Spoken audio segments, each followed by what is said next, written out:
mas o que é importante é que nós preguemos a palavra agora, de acordo com como Deus colocou em nossos corações, né?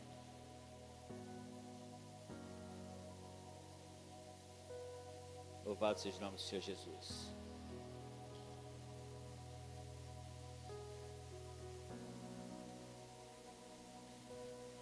Louvado seja Deus. Bom, eu estou a todos com a paz do Senhor Jesus. Nessa noite, aprove Deus que nos desse esse versículo para ser lido, esse capítulo para ser lido, que se encontra em João capítulo 6, que tem por título a multiplicação dos pães. Pão é algo que na Bíblia tem um simbolismo muito grande, né? Nós temos aí como o pão de maior referência, né?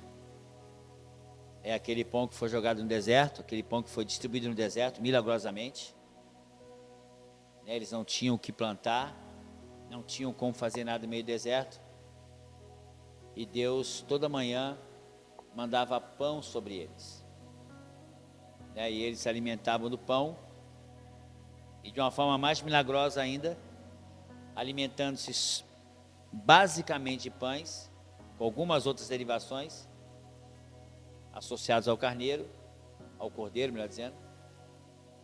Eles sobreviveram 40 anos no deserto. Diga para o seu irmão assim, comendo pão. 80% da alimentação deles era a base de pão. Mas havia um particular nesse pão. Esse pão não podia ser conservado para o outro dia. Ele tinha que ser consumido naquele dia. E a Bíblia diz assim, deixe para cada dia o seu próprio mal. O pão era para ser servido naquele dia. Não servia para outro dia, somente para aquele dia. Mas espera aí, no outro dia ia vir um pão diferente? Não, era o mesmo pão. Todo dia, o mesmo pão. Diga para o seu irmão assim, era todo dia.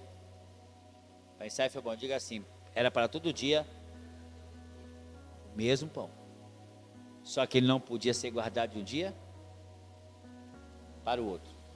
E aí nós fazemos a analogia de que Jesus, Ele está conosco todos os dias. Sim ou não? Ele é o mesmo ontem, Ele é o mesmo hoje e é o mesmo amanhã. Então Ele permanece sendo o mesmo, sim ou não? O pão no deserto era o mesmo. Não havia variação. Não havia feitura diferente.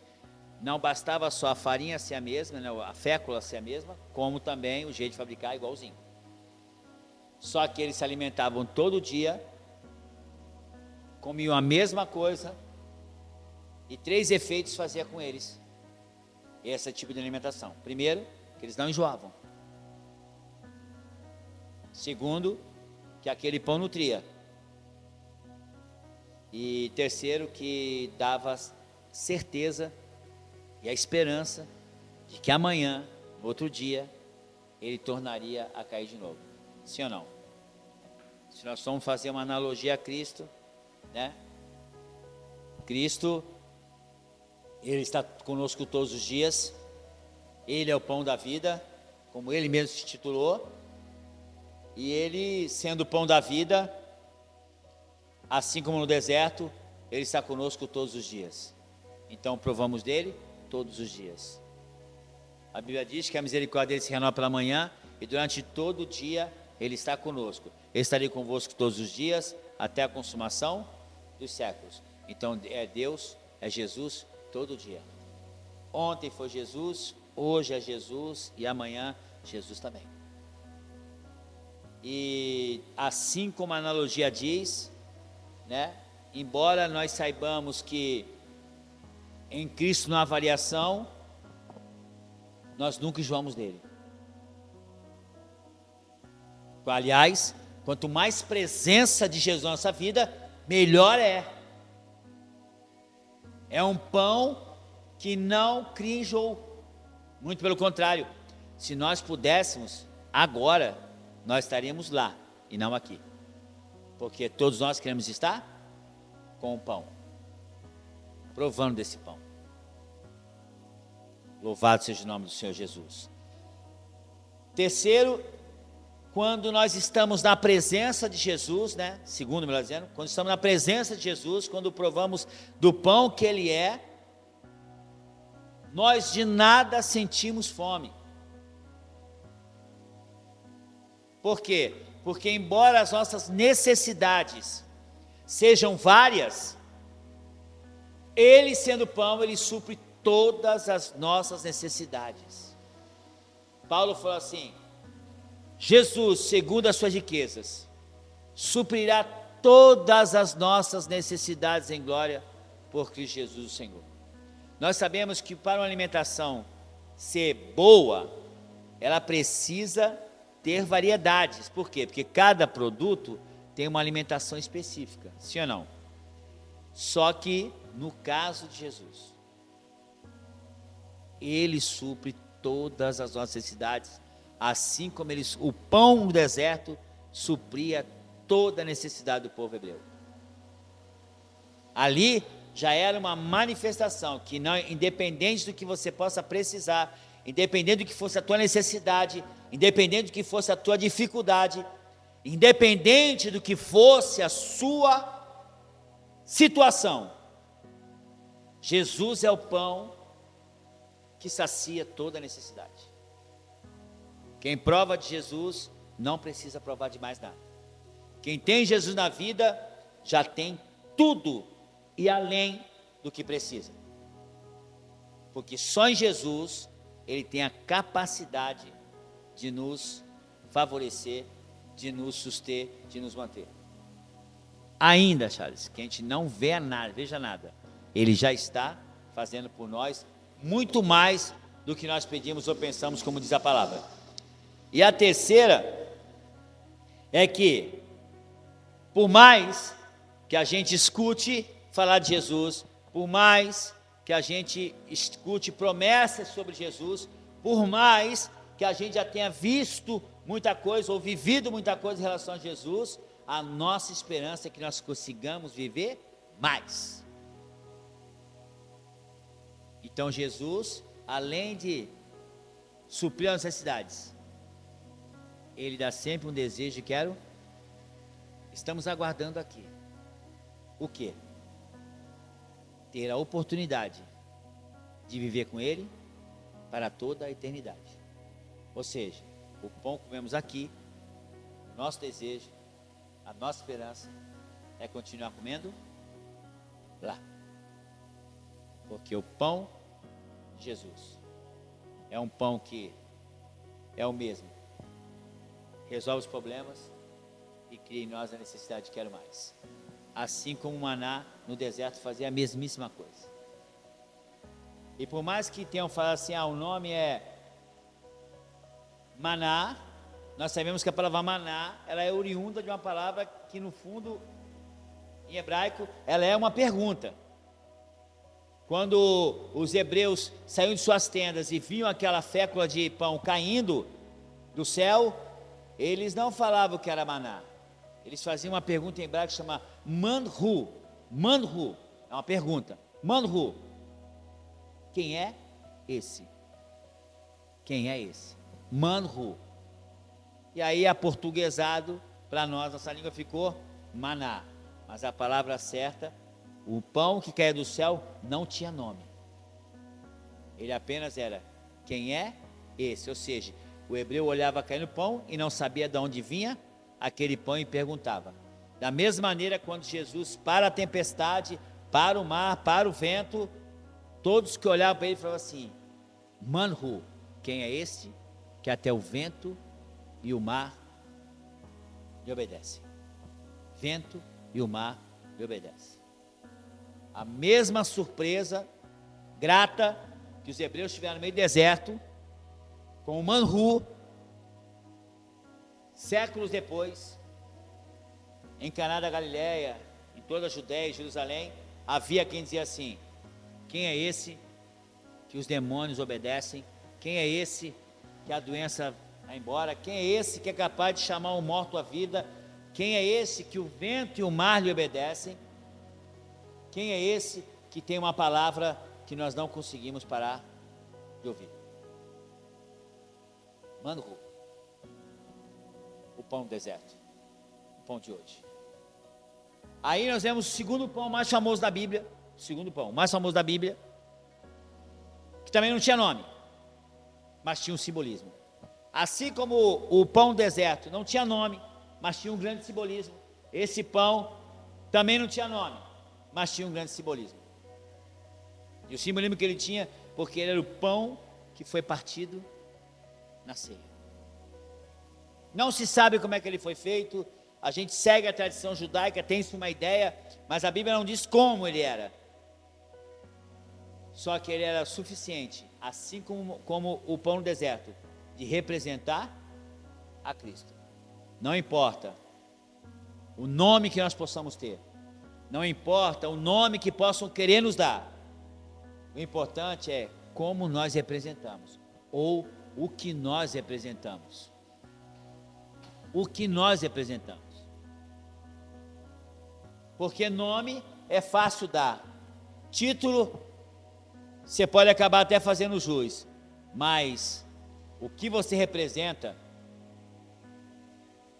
no que você é de acordo com a sua manifestação. Então o segundo pão da Bíblia, que é bem citado, é o pão da ceia, que naquele caso, exatamente como no deserto, ele representava o corpo de Cristo, sim ou não? Fala para o seu irmão assim, o pão da ceia representava o corpo de Cristo. Assim como no deserto, o maná representava Cristo. E o maná não brotava da terra, o maná caía, porque Jesus ia vir de onde?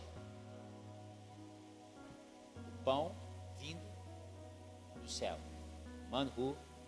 O pão caiu no deserto, Jesus apareceu e veio viver entre nós. E o engraçado é que até os 12 anos você não escuta falar alguma coisa de Jesus. Depois, Jesus, a Bíblia dá um intervalo na vida dele, e Jesus aparece com 30 anos, vindo da onde? Do deserto. O maná estava onde? E aí Jesus surge no deserto. Jesus é o mesmo ontem, é o mesmo hoje e o mesmo amanhã. O homem, quando costuma querer modernizar demais, quando quer agir além, ele acaba desfigurando-se. Lembra que eu falei? O pão, ele pode ter qualquer nome ou não ter nome nenhum. O importante é o simbolismo que ele tem, o que ele representa. Lógico que algumas coisas têm que ser renovadas, têm que ser mudadas, têm que ser evoluídas. Mas cuidado. Cuidado para aquela mudança não mexer na sua essência. Porque pão que deixa de ser feito com farinha, ele deixa de ser pão. Mudou o ingrediente, deixou de ser pão. Pode ser qualquer outra coisa, mas pão não é.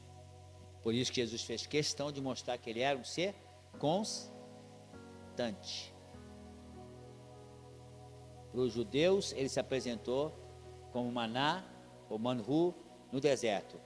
Ele vem e se apresenta de novo, para as pessoas que estavam ali, porque a Bíblia diz que estava João, e tinha vários que estavam batizando naquele momento. Então ele foi e se apresentou de novo. João olha para ele e fala assim, eis o Cordeiro de Deus, que tira o pecado. Ele vai ser batizado, desce o Espírito Santo como uma pomba, e aí Deus fala assim, esse é o meu filho amado, em quem me comprazo.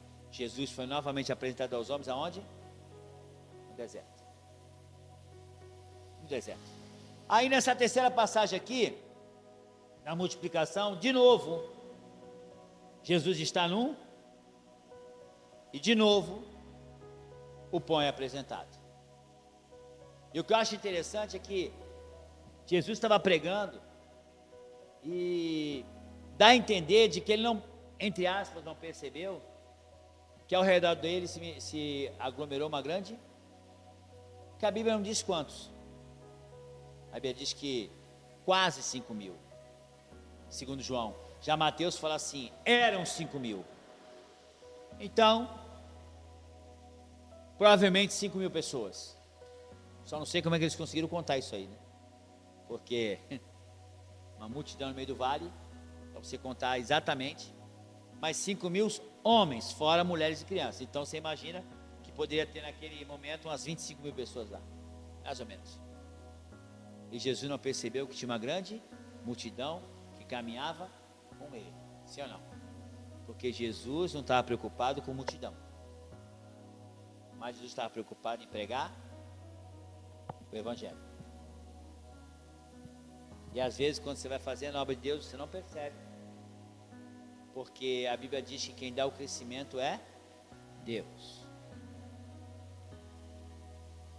Deus. E aí Jesus sobe ao monte, olha para os seus discípulos, e aí ele percebe que uma grande multidão estava com ele. E em certas passagens que também falam sobre isso aí, a Bíblia diz que ele se moveu. E Mateus fala assim, que ele se moveu de íntima compaixão por aquelas pessoas que estavam ali.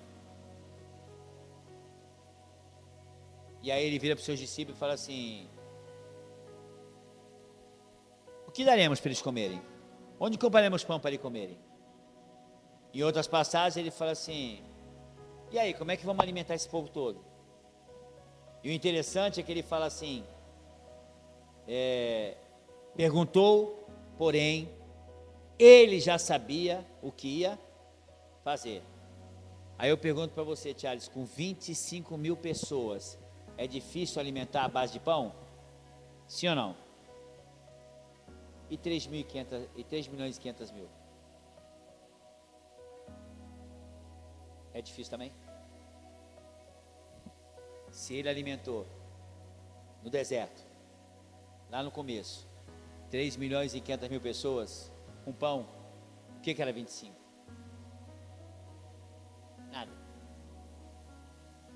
Nada. E aí ele chega e fala assim, mas dizia isso para experimentar eles. Por quê? Porque de igual maneira que Jesus era o palestrante, não percebeu a quantidade de pessoas que se aglomerou, os seus discípulos também não perceberam ou não deram atenção. Aí ele pergunta, como é que agora você vai fazer? O pessoal está aí, ó. Em algumas traduções fala que ele se encheu de compaixão, por quê? Porque já estava tarde, e como é que aquele povo ia andar muitos quilômetros de volta com fome? Jesus se compadeceu das mulheres e crianças naquela hora, que seriam as mais atingidas com a falta do alimento, sim ou não? Homem se vira, mas mulher e criança fica mais difícil, principalmente criança, entendeu? E aí o interessante é que ele falou assim, eu já sabia o que eu ia fazer. É mais ou menos como Jesus, ele às vezes pede um negócio para a gente, ou ele apresenta uma situação que, para nós, bate o desespero, porque a gente não sabe como fazer. Aí a gente tenta uma situação aqui, tenta outra situação ali, planeja uma coisa aqui, planeja uma coisa aqui, mas tudo isso, você chega e fala assim, não vai resolver. Você, embora você tente, você sabe que não vai resolver. Porque o que vocacionou você foi que Jesus falou assim, ó, e agora, o que você vai fazer? E ele falou assim, sem mim nada podes fazer. Mas aí ele pergunta para Filipe, ele fala assim, Filipe, o que você vai fazer agora? A resposta certa de Filipe não era agir como se 200 cruzeiros, 200 não, desculpa, 200 dinheiros pudesse alimentar, era óbvio que não alimentasse. Eu, diante de 25.000 pessoas, para alimentar com o pão, ou Deus é comigo, ou Deus não é. E a gente coloca uma igreja no meio de um bairro, que tem sérios problemas. Sérios problemas. E eu nem digo as pessoas. Eu digo os problemas que aterrorizam as pessoas. Os inimigos que perturbam essas pessoas. Que são em quantidade muito grande. que são milhares de milhares, que andam, pelejam, se escondem em todo canto aqui. E aí você bota uma igreja ali e Deus fala assim: e agora? E aí perde noite de sono, fica desesperado, pensa em um monte de coisa, se abate às vezes quando olha essas situações, pensa assim: não tem como, não vai dar, como é que vai ser? E aí Deus fala assim: você está se preocupando errado, porque se você estivesse realmente sozinho, aí a situação estava difícil. Mas Jesus é o pão que caiu, é o pão que está conosco aqui. E quando o pão está, há vida. Quando o pão está, há suprimento, há mantimento, há socorro. Por isso que Filipe chega para ele e pergunta assim: aí, o que você vai fazer agora? É óbvio que nós temos que ter os nossos esforços, né? Eles mostraram esforço, porém sabia que não ia resolver. Nós sabemos que por mais que a gente planeje, se o Senhor não estiver conosco ali, aqui, não vai acontecer nada. Por mais que a gente use um monte de artifícios costumeiramente usados pelas igrejas hoje, não vai acontecer nada. Porque essa obra aqui não é material. Essa obra aqui não é de mentalidade humana. Não é atribuição humana. É uma atribuição espiritual. E as coisas do Espírito só são discernidos pelo Espírito. Amém? Pessoal da direita, amém? Da esquerda. Do fundo. Amém. Louvado seja Deus por isso. E na continuação. Aí é interessante que por mais que Felipe falou dos 200 dinheiros, pra vocês terem uma ideia, Charles, um estudioso fez uma explanação uma vez e falou que esses 200 dinheiros comprariam em torno de 800 pães naquela época. 800 pães. 800 pães. É muito pão? É muito ou não é muito? É uma fornada, é a fornada o dia inteiro da padaria, o dia inteiro. Ou seja, eles comprariam todos os pães que aquela padaria fabricasse naquele dia, sim ou não? Mas o suprimento não responde à necessidade. O suprimento não responde à necessidade. Por quê? Porque esses 800 pães não supririam a necessidade daquele povo. Porque, embora fossem 800 pães, eram aproximadamente 25 mil pessoas. Eram muitas pessoas ou não eram? Eram bastante. Só que esses 800 pães estavam vindo da ação do homem. Porque o possível compreende a nós, sim ou não? Porque a Deus só o impossível. Com 800 pães, dentro da possibilidade do homem, ele vai alimentar 800 pessoas. Sim ou não? E mal, mas vai. Porque quem come o pão e fica feliz, saciado, não fica. Entendeu? Ainda mais você tendo passado um dia inteiro sem comer. Mas o impossível de Deus alimenta com saciedade 25 mil pessoas. Porque o nosso Deus é o Deus do? Porque o possível é?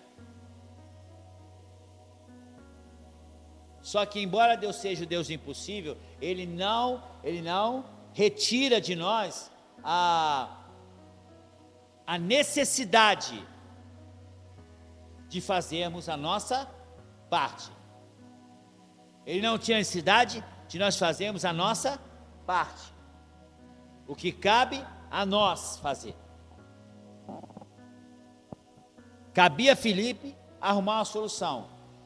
Para André, outra. Se 800 pães não supriam, 5 pães e 2 peixinhos, muito menos, sim ou não? Mas também foi trazido. Louvado seja Deus. E aí entra a hora em que Deus coloca a nossa possibilidade e a transforma em impossibilidade. Onde Ele pega aquilo que nós fazemos, ou que deu para que nós fizéssemos, ou foi o máximo que podíamos fazer, e Ele transforma e quebra a lei da física, a lei da química e as leis naturais da terra, fazendo com que aconteça um fenômeno chamado, fala baixo, estou entendendo, chamado milagre. Milagre só acontece no campo da impossibilidade.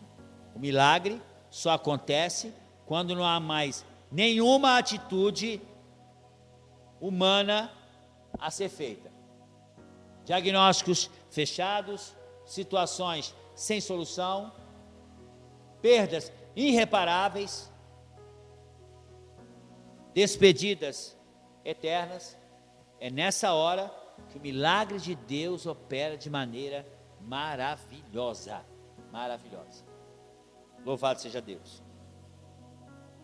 E aí, e o principal, né?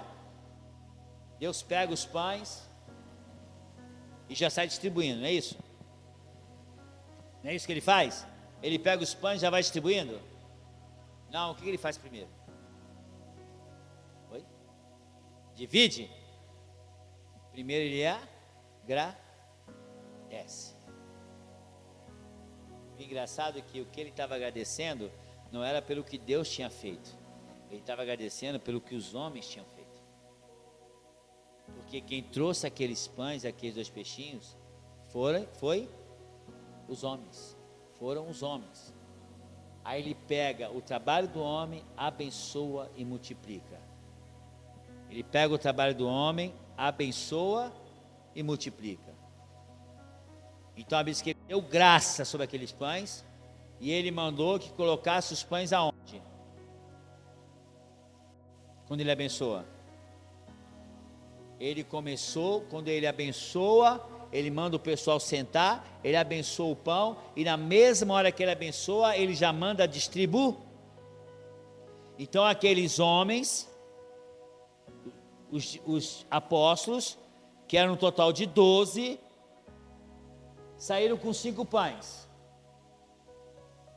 E daqueles 5 pães, eles foram distribuindo, e o pão não acabava, distribuindo, e cortava um pedaço, aparecia outro, cortava um pedaço, aparecia outro, e eles perceberam de maneira maravilhosa que o pão que eles receberam da mão do Senhor, presta atenção, que o pão que ele recebeu da mão do Senhor se multiplicava em que mão? Na própria mão deles. É como se eu desse um pão para o Charles, e o Charles, por mais que ele mordesse o pão, fosse comendo o pão não acabava de forma nenhuma. Jesus distribuiu os pães, mas Ele mandou o quê?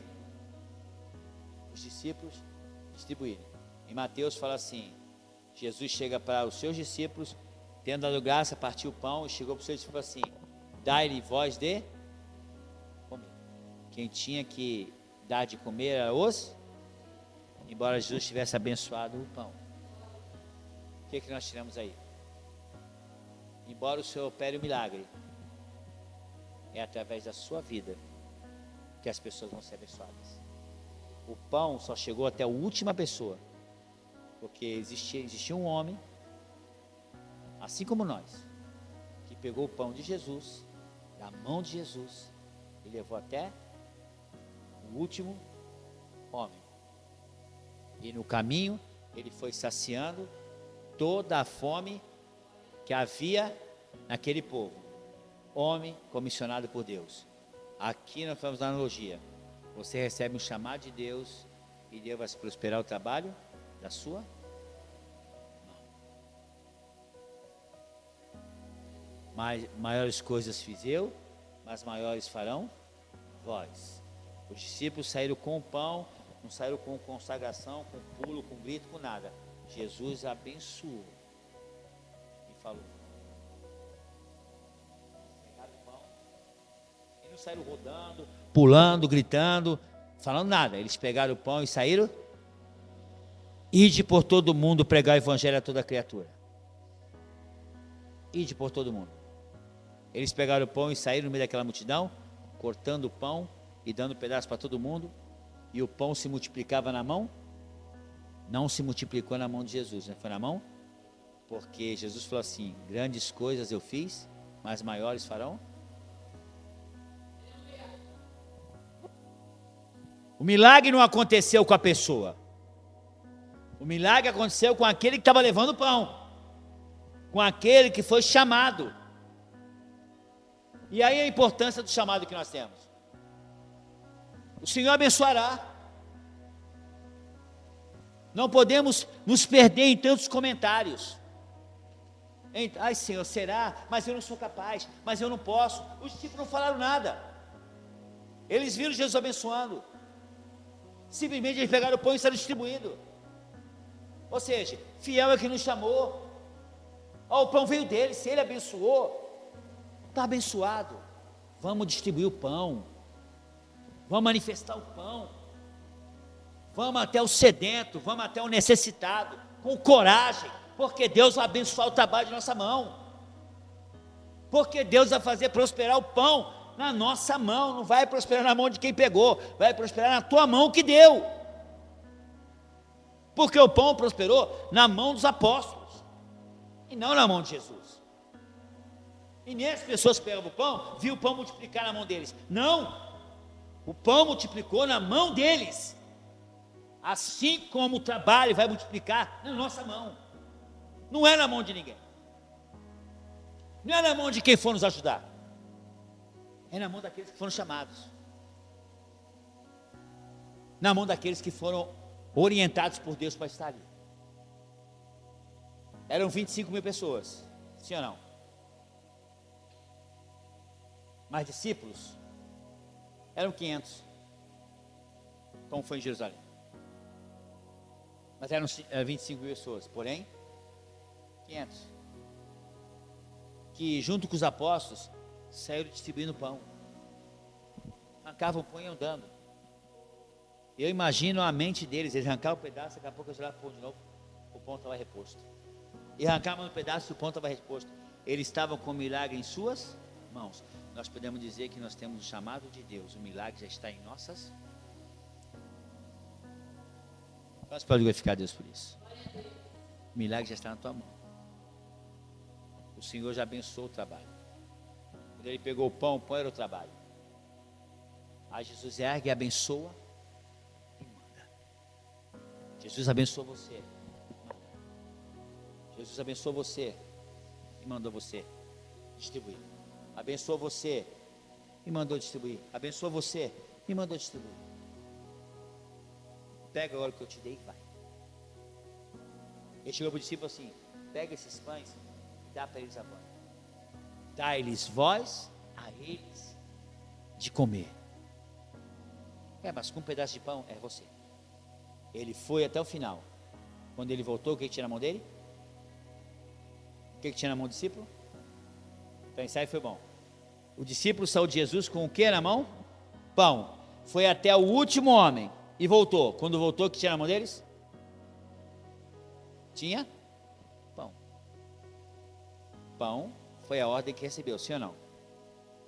Então era o chamado. Podemos dizer que era o chamado. Eles foram e voltaram a ter um encontro com Jesus de novo. E ainda estavam sobre o chamado. É isso? Paulo falou assim: combati o bom combate. Guardei a carreira. Desculpa. Paulo falou assim: combati o bom combate. Completei a carreira e guardei. Paulo foi com o chamado e voltou. Então o chamado nunca será tirado. Porque o chamado é que faz com que, é o chamado na tua vida, é o pão na mão do apóstolo, que fez o milagre continuar acontecendo. Enquanto esteve na mão dos apóstolos, enquanto o trabalho está na mão de quem foi chamado, o pão prospera, o milagre acontece. A Bíblia diz que eles voltaram e Jesus chegou para ele e falou assim: reúne o que está lá atrás ou o que estava na mão deles. Reúne os pães que estão com vocês. Com vocês. E agora, o que eu faço com esses pães? Reúne em cestos. Aí a Bíblia diz que eles começaram, foi Jesus? Jesus levantou onde ele estava? Jesus saiu onde ele estava? Porque o ID não foi dado para Jesus. O ID foi dado para nós. É para nós. Quem tem que fazer? Somos nós. E aquilo que eu não consegui fazer? Aí ele faz. Mas aquilo que você pode fazer, ele vai estar com você todos os dias, sim ou não? Mas você é que vai ter que ir. Ele vai estar apenas com você. Mas quem tem que ir? Ele falou assim: eu te levarei a todo o canto da terra? Eu te levarei até os confins da terra? Não. Ele falou assim: ide, ou seja, saia e vai. Tome a primeira atitude. Você vê que antes de Jesus orar pelo pão, Filipe falou assim: mas esse nem 200 dinheiro vai alimentar. Antes de Jesus abençoar, André falou assim, filho de Simão, Pedro, Shimon, em hebraico, Shimon, irmão. Ele falou assim: olha, eu tenho só 5 pães e 2 peixes, mas também não alimenta. Antes da bênção, o Senhor até entende que você possa recear. Antes dele chamar, antes dele abençoar, você pode sentir do tamanho de uma formiga ou menor que ela, andar no bolso da formiga. Mas depois que abençoa, depois que é consagrado, depois que é abençoado, aí não. A ordem é: pega o pão e vai. A ordem é: distribua o pão que eu te dei. Essa é a ordem. A Bíblia diz que eles voltaram com o pão na mão, porque chamado dado. A Bíblia fala assim: para quem muito for dado, muito será, mas para aquele que pouco for dado. Então existe uma proporcionalidade naquilo que Deus chamou, sim ou não? Eles voltam com os pães, Jesus manda reunir os pães, eles reúnem, e naquela reunião acaba gerando, Mateus fala alforjas, mas Pedro fala cestos, João fala cestos. Então juntou 6 cestos de pão, foi isso? Foram 6 cestos de pão, sim ou não? Sim? Não? 8? 12 cestos de pães. E alguns pregadores falam assim: 12 porque cada cesto representou um apóstolo. E Judas? Não seriam 12? O número 12 em hebraico significa totalidade de uma obra. Toda obra na Bíblia terminava no 12º mês, 12º dia, 12ª semana, porque uma obra, ela terminava, o número 12 significava que a obra havia sido terminada. No Apocalipse, nós teremos lá 2 fileiras de 12 apóstolos, 12 homens de Deus que combateram o bom combate, guardaram a fé e estão conclusos.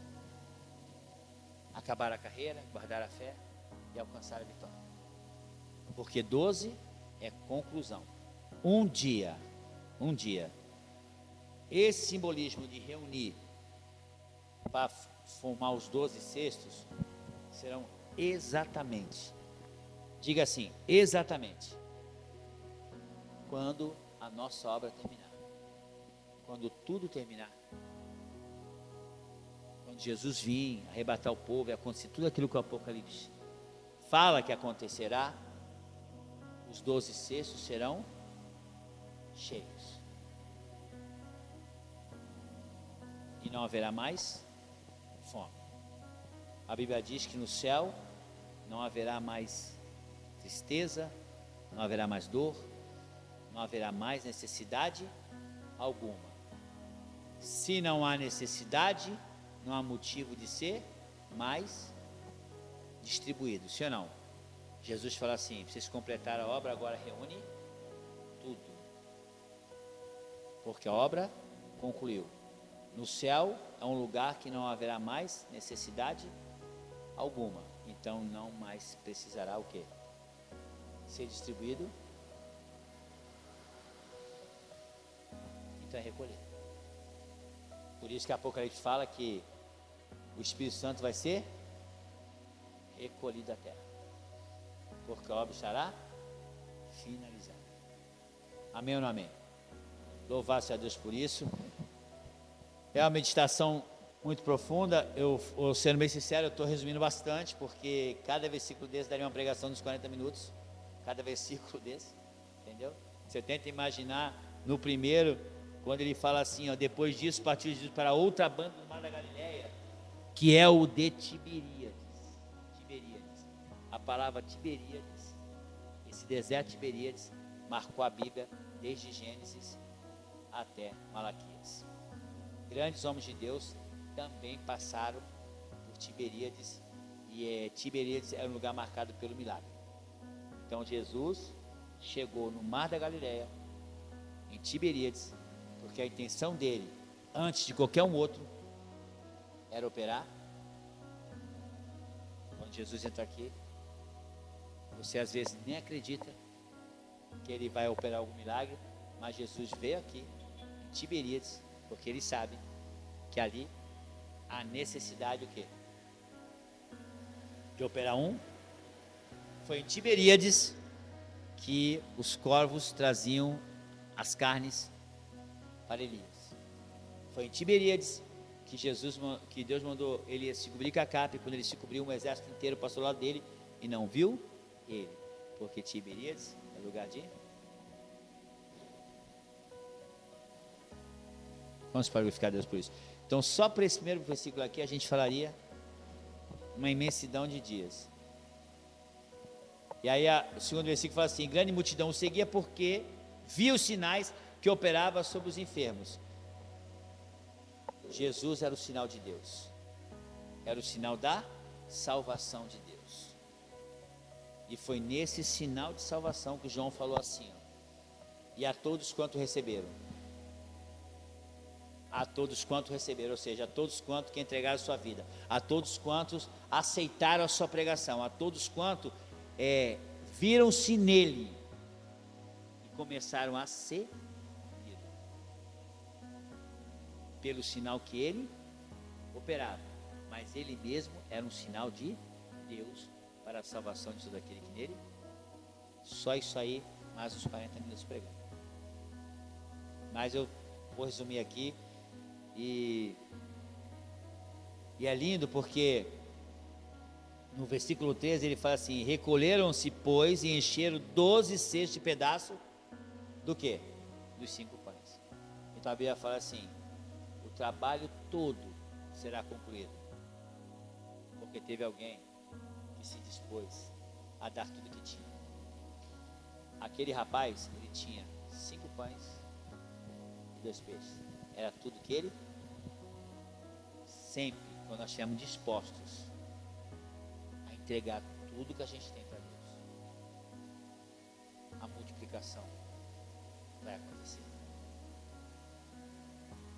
Da sua mão vai sair pouco, mas o que vai voltar para sua mão, da mão do semeador sai a semente, mas para ele recolher a semente só com um caminhão, porque o que você dispor para Deus vira multiplicação. aquilo que você entregar para Deus vai multiplicar. Porque a Bíblia não esquece. A palavra não esquece. Ele fala assim: eram 12 cestos cheios. Ele operou muita coisa, mas um dia, ele pregou para 3 pessoas. Mas hoje ele prega para a multidão. Mas um dia, ele pregou para 3 pessoas como se fosse para 5.000. Pedro teve o nome marcado na história. Mas antes, ele aprendeu embaixo como é que era se fazer. A sua entrega. A sua entrega vai ser na preocupação do seu recebimento. Você vê, Charles, como é que cada versículo aqui daria uma pregação? Recolheram-se, pois, e encheram 12 cestos. Aí fala assim: de pedaços dos 5 pães. A Bíblia diz assim: ao que vencer, e eu prometo que eu vou acabar aí. Ao que vencer, aquele que vencer, lhe darei a honra de assentar junto comigo no Pai. Ao que vencer, dar-lhe-ei um novo nome. Ao que vencer, comerá da árvore frutífera. 12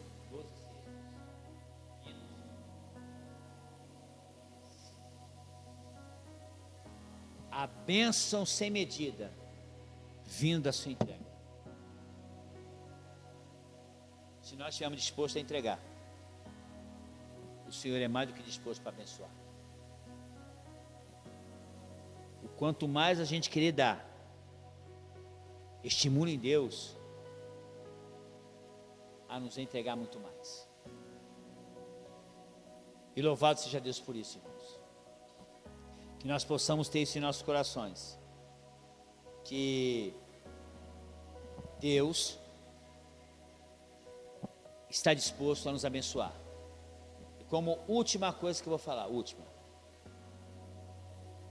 não sei se vocês notaram, mas no texto fala que foram distribuídos o quê? O pessoal do fundo. Foi distribuído o quê?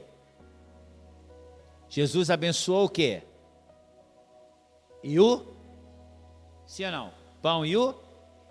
Para isso aí foi bom. O pão e o? Mas a Bíblia diz, a Bíblia só cita que os 12 cestos vinham dos 5 de cevada. Não sobrou peixe? Cadê o peixe? Onde é que está o peixe?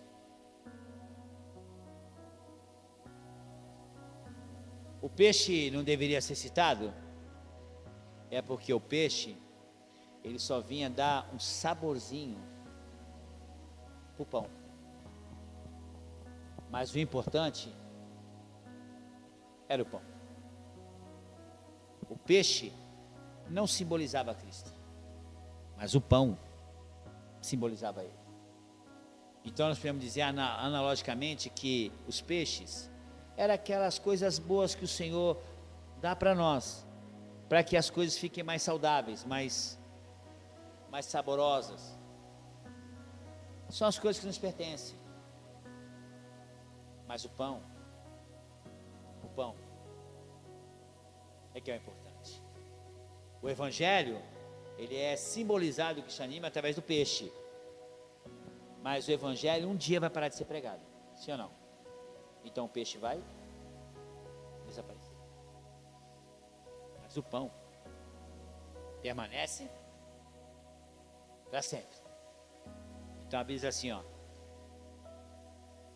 E sobrou dos 5 pães, sobraram 12 cestos, e ela termina assim: que sobejaram aos que haviam comido.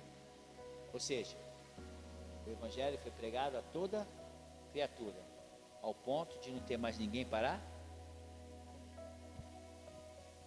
E a Bíblia diz que quando o Evangelho for dissipado, for distribuído para todos, e todos alcançarem, aí a Bíblia diz assim: e aí virá o fim. Aí vai ser reunido os 12 cestos. Os 12 cestos vão ser reunidos novamente. E os 12 cestos vão vir do pão que é Jesus.